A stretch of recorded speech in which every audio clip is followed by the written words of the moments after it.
नमस्कार दोस्तों, एक बार फिर से आप सभी का टूल पॉइंट चैनल में स्वागत है। दोस्तों, आज के इस वीडियो में सुपर टेट एग्जाम 2022 के लिए और लेखपाल भर्ती 2022 के लिए हिंदी के कुछ महत्वपूर्ण प्रश्न देखेंगे। आप लोग इस वीडियो को पूरे ध्यान से देखिए, यह आपके एग्जाम के लिए काफ़ी ज़्यादा इंपॉर्टेंट है क्योंकि इसी प्रकार के प्रश्न एग्जाम में पूछे जाते हैं। तो चलिए शुरू करते हैं दोस्तों। आप लोग पूरा वीडियो ध्यान से देखिए और प्रत्येक प्रश्न का उत्तर भी आप लोग कमेंट में जरूर बताइए। तो चलिए शुरू करते हैं। पहला प्रश्न है दोस्तों, कूपमंडूक में कौन सा समास है? पहला प्रश्न है, कूपमंडूक में कौन सा समास है? आप लोग बताइए। बहुब्रीहि समास है या द्वंद्व समास है या तत्पुरुष समास है या अव्ययी भाव समास है? आप लोग बताइए यहाँ पर सही जवाब क्या है। देखिए दोस्तों, कूपमंडूक का मतलब क्या होता है? कूपमंडूक का मतलब होता है कुएं का मेढक। क्या होता है? कुएं का मेढक, या आप कह सकते हैं संकुचित अनुभव वाला, या आप कह सकते हैं जिसका ज्ञान सीमित हो, वह क्या होता है? उसे कूपमंडूक कहा जाता है। ठीक है, तो यहां पर क्या हो जाएगा? यहां पर आपका दोस्तों बहुब्रीहि समास हो जाएगा। क्या हो जाएगा? बहुब्रीहि समास हो जाएगा। ए ऑप्शन आपका यहां पर सही है। कूपमंडूक में दोस्तों बहुब्रीहि समास है। दूसरा प्रश्न देखेंगे। आप लोग सभी प्रश्न को ध्यान से देखिए और सभी प्रश्नों का उत्तर भी आप लोग बताइए। गुरुदेव शब्द में समास है, कौन सा समास है? अव्ययी भाव समास, तत्पुरुष समास, बहुब्रीहि समास, कर्मधारय समास। देखिए दोस्तों, गुरुदेव, गुरुदेव का मतलब क्या होता है? देव के समान गुरु। गुरु कैसा है? देवता के समान है, देव के समान है। तो यहां पर दोस्तों क्या हो रहा है? विशेषण विशेष हो रहा है। ठीक है, जिस समस्त पद का उत्तर पद प्रधान हो और साथ में विशेषण विशेष भी हो तो वहां पर क्या होता है?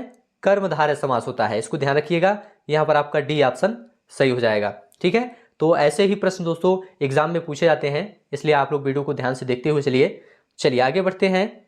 कलश का पर्याय है, कलश का पर्याय क्या है? जल, कुंभ, पात्र, उपस्कर। कलश का पर्यायवाची क्या है आपको बताना है।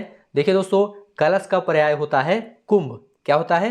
कुंभ होता है। बी ऑप्शन सही है। और भी इसके पर्यायवाची शब्द होते हैं, जैसे कि घड़ा होता है, घट होता है। ये सभी दोस्तों कलश के पर्यायवाची शब्द होते हैं। और यहाँ पर जल लिखा है दोस्तों, जल जो है पानी का पर्यायवाची है। पात्र जो लिखा है यह बर्तन का पर्यायवाची शब्द है। तो यहाँ पर आपका बी ऑप्शन सही है। चलिए आगे बढ़ेंगे। ओघ शब्द पर्यायवाची है, ये किसका पर्यायवाची है? ढेर का, ढोंग का, ढीठ का या डेरा का? यहां पर आपका सही जवाब क्या है आप लोग बताइए। देखिए दोस्तों, ओघ शब्द जो है ये ढेर का पर्यायवाची शब्द है। ए ऑप्शन आपका यहां पर सही है। ढेर के अन्य पर्यायवाची की बात करें तो जैसे कि अंबार होता है, राशि होता है, जमाव होता है, पुंज होता है, ये सभी जो है ढेर के पर्यायवाची शब्द होते हैं। तो ध्यान से वीडियो देखते चलिए, ऐसे ही प्रश्न आपको एग्जाम में जरूर देखने को मिलेगा। प्रवृत्ति का विलोम शब्द आपको बताना है दोस्तों। प्रवृत्ति का विलोम क्या होता है आप लोग बताइए। वृत्ति होता है या अनावृत्ति या निवृत्ति या सदवृत्ति? देखिए दोस्तों, प्रवृत्ति का विलोम क्या होता है?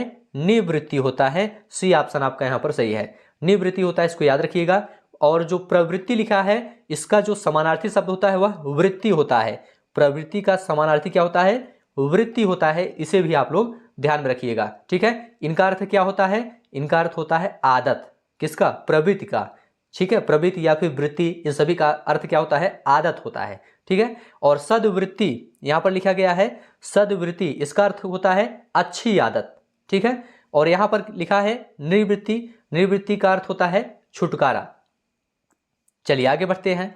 त्रिषा शब्द का सही विलोम क्या है? वृषा है, तृप्ति है, मृषा है या दिशा है?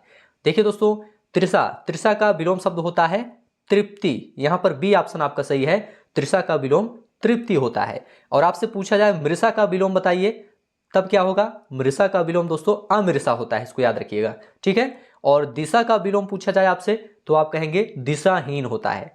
तो सभी चीज आप लोग ध्यान से देखते हुए चलिए।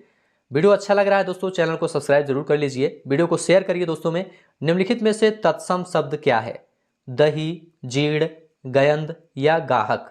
देखिए दोस्तों, यहां पर जीर्ण शब्द जो लिखा गया है यह क्या है? एक तत्सम शब्द है, इसे याद रखिएगा। जीर्ण का तद्भव आपसे पूछा जाए तो जीर्ण का तद्भव होता है झीना, जिसका अर्थ होता है पुराना।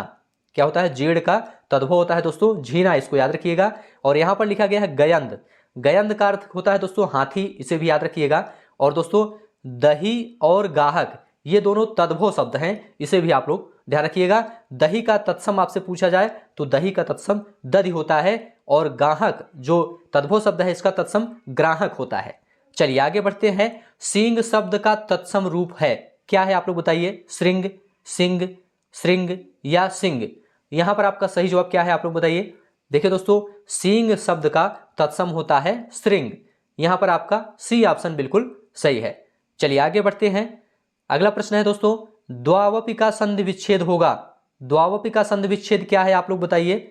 द्वधन आवप है या द्वधन अपी है या द्वधन अयापी है या इनमें से कोई नहीं? तो यहां पर आपका सही जवाब होगा द्वधन अपी बराबर क्या होता है? द्वावप होता है। बी ऑप्शन दोस्तों आपका यहां पर सही है। यहां पर कौन सी संधि है?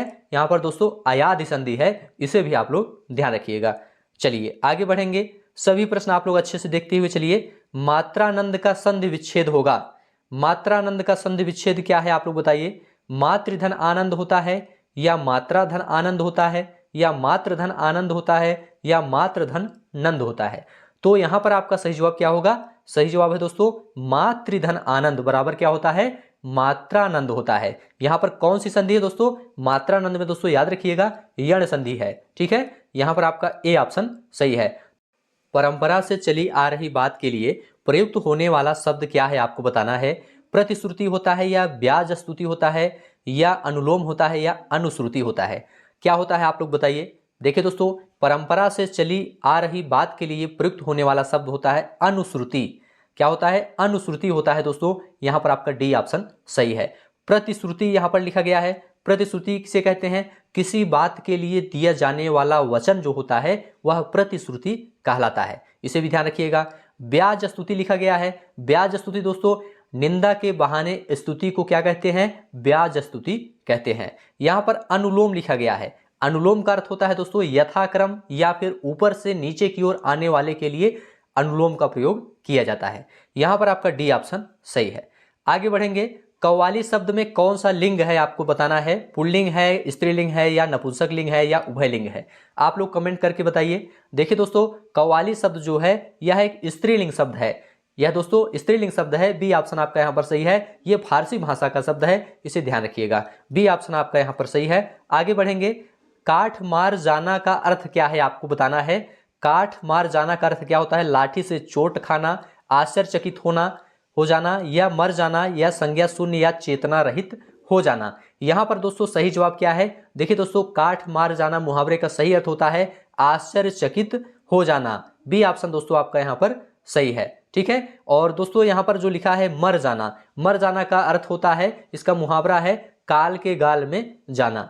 चलिए आगे बढ़ते हैं। सभी प्रश्न आप लोग ध्यान से देखते हुए चलिए।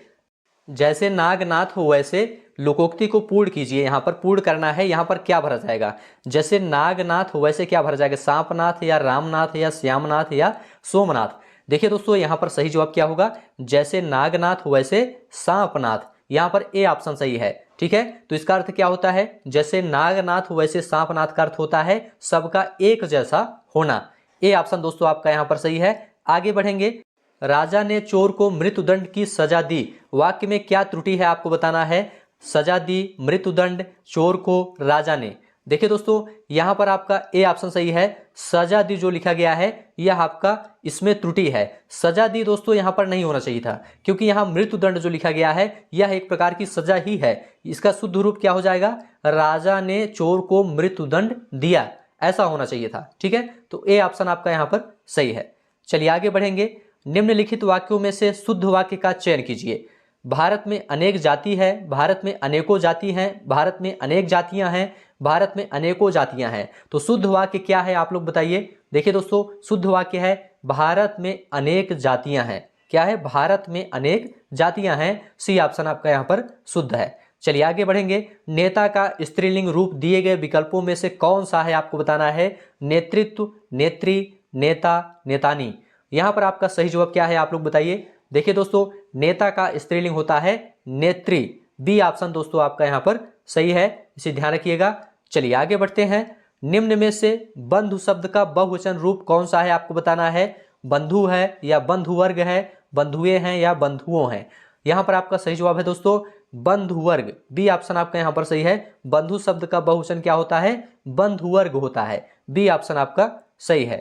ए राकेश यहाँ आओ, इस वाक्य में कौन सा कारक है आपको बताना है। अधिकरण कारक, संबोधन कारक, कर्ता कारक, करण कारक। देखिए दोस्तों, कारक का चिन्ह याद होना चाहिए, एक बार ध्यान से सुन लीजिए। कर्ता ने कर्म को करण से के द्वारा, संप्रदान को के लिए, अपादान से अलग होने के अर्थ में, संबंध का के की रारेरी, अधिकरण में पर, संबोधन हे अरे। यहाँ पर दोस्तों देखिए, ये राकेश में जो है संबोधन का चिन्ह लगा हुआ है, एक्सक्लेमेटरी का चिन्ह लगा हुआ है, तो यहाँ पर आपका क्या हो जाएगा, संबोधन कारक हो जाएगा। बी ऑप्शन दोस्तों आपका यहाँ पर सही है। चलिए आगे बढ़ते हैं। वर्तनी की दृष्टि से शुद्ध शब्द क्या है आपको बताना है। चारों विकल्पों में शुद्ध क्या है आपको बताना है, आप लोग बताइए। देखिए दोस्तों, यहाँ पर लिखा गया है नरक, पहला ऑप्शन देखिए यह बिल्कुल शुद्ध शब्द है। नरक जो लिखा गया है बिल्कुल शुद्ध है, बाकी तीनों ऑप्शन यहाँ पर अशुद्ध हैं। चलिए आगे बढ़ेंगे। निम्नलिखित में से अशुद्ध वर्तनी वाला शब्द बताइए। यहाँ पर आपको अशुद्ध वर्तनी वाला शब्द बताना है। कौतूहल, कौतूहल बिल्कुल शुद्ध है दोस्तों। अनधिकार जो लिखा गया है यह भी आपका शुद्ध शब्द है। निरपेक्ष जो लिखा है यह भी आपका शुद्ध है। पौराणिक जो लिखा गया है यह आपका शुद्ध नहीं है, अशुद्ध है। यहाँ पर ड़ा में दोस्तों बड़ी की मात्रा जो लगी है, यहाँ पर छोटी की मात्रा होनी चाहिए। इसका शुद्ध रूप क्या होगा, पौराणिक होना चाहिए। ठीक है, पौराणिक, ड़ा में जो है छोटी की मात्रा होनी चाहिए। तो डी ऑप्शन आपका अशुद्ध है, यही आपको बताना था। चलिए आगे बढ़ते हैं। यहाँ पर लास्ट प्रश्न है दोस्तों, आयत का अनेकार्थी शब्द बताइए। आयत का अनेकार्थी क्या है, वर्ग, विशाल, त्रिभुज, समकोण। यहां पर आपका सही जवाब है दोस्तों, आयत का अनेकार्थी होता है विशाल। बी ऑप्शन आपका सही है। ठीक है, तो इस प्रकार से दोस्तों आज का यह वीडियो यहां पर समाप्त होता है। यह वीडियो आपको कैसा लगा आप लोग कमेंट में जरूर बताइए। वीडियो अच्छा लगा है तो चैनल को जरूर सब्सक्राइब करिए। अभी के लिए बस इतना ही। वीडियो देखने के लिए आप सभी का बहुत बहुत धन्यवाद।